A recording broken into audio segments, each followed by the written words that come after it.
सिर्फ रजिस्ट्री होने से नहीं बनते। प्रॉपर्टी के मालिक जानिए कौन से जरूरी दस्तावेज देते हैं। मालिकाना हक, प्रॉपर्टी ओनरशिप डॉक्यूमेंट्स। भारत में जब कोई व्यक्ति जमीन या मकान खरीदता है तो सबसे पहले वह रजिस्ट्री कराने की सोचता है। अधिकतर लोग यही मानते हैं कि एक बार प्रॉपर्टी की रजिस्ट्री हो गई तो अब वे उसके असली और कानूनी मालिक बन गए हैं। लेकिन सच यह है कि केवल रजिस्ट्री करवा लेने से आप उस संपत्ति के पूर्ण मालिक नहीं माने जाते।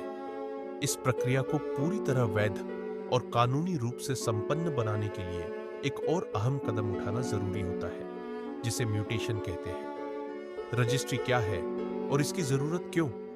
रजिस्ट्री का मतलब है किसी संपत्ति को एक मालिक से दूसरे के नाम पर कानूनी रूप से ट्रांसफर करना। भारत में भारतीय रजिस्ट्रेशन एक्ट के तहत यह तय किया गया है कि यदि कोई प्रॉपर्टी 100 रुपए से अधिक कीमत की है तो उसका रजिस्ट्रेशन करवाना अनिवार्य है। यह प्रक्रिया स्थानीय सब रजिस्ट्रार ऑफिस में होती है और इसमें स्टैंप ड्यूटी का भुगतान करना पड़ता है। रजिस्ट्री से यह साबित होता है कि खरीदार और विक्रेता के बीच एक वैध लेन देन हुआ है। हालांकि यह प्रक्रिया आवश्यक है, लेकिन यह प्रॉपर्टी पर पूरा मालिकाना हक प्रदान नहीं करती। इसके बाद भी कुछ कानूनी कदम उठाने जरूरी होते हैं ताकि कोई विवाद या परेशानी न हो। म्यूटेशन क्या होता है? म्यूटेशन का अर्थ है सरकारी रिकॉर्ड में प्रॉपर्टी के मालिक का नाम बदलवाना। इसे नामांतरण या दाखिल खारिज भी कहा जाता है। जब आप किसी संपत्ति की रजिस्ट्री करवा लेते हैं तो अगला जरूरी कदम होता है म्यूटेशन करवाना, ताकि स्थानीय नगर निगम या राजस्व विभाग के रिकॉर्ड में भी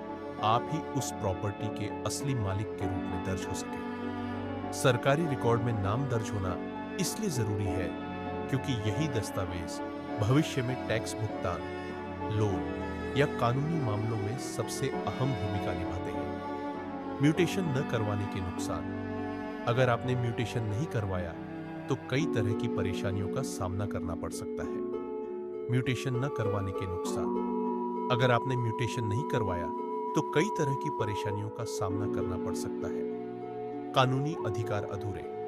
बिना म्यूटेशन के सरकारी रिकॉर्ड में आप मालिक नहीं माने जाएंगे, जिससे आपका अधिकार कमजोर हो जाता है। म्यूटेशन की प्रक्रिया कैसे होती है?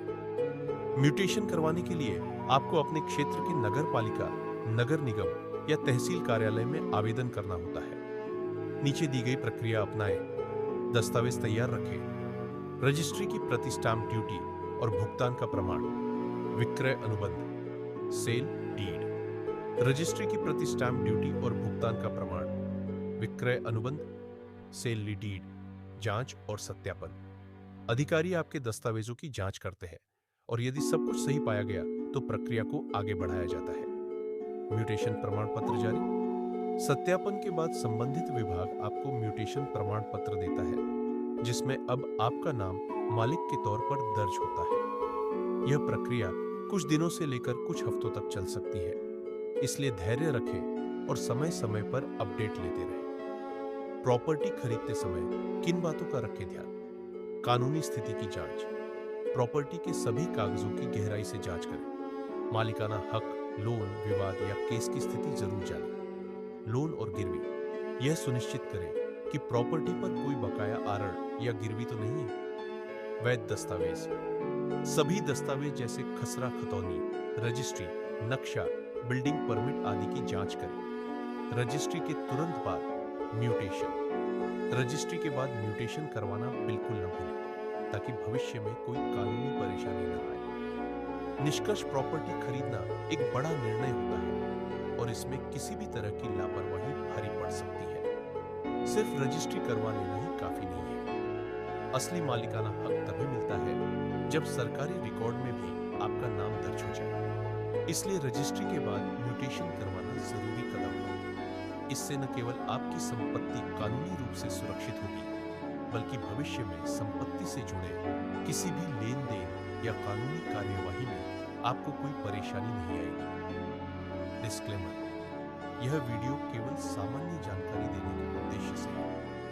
प्रॉपर्टी खरीदने या बेचने से पहले किसी योग्य वकील या संपत्ति विशेषज्ञ से सलाह अवश्य लें, ताकि आपकी निवेश प्रक्रिया सुरक्षित और ऐसे कानून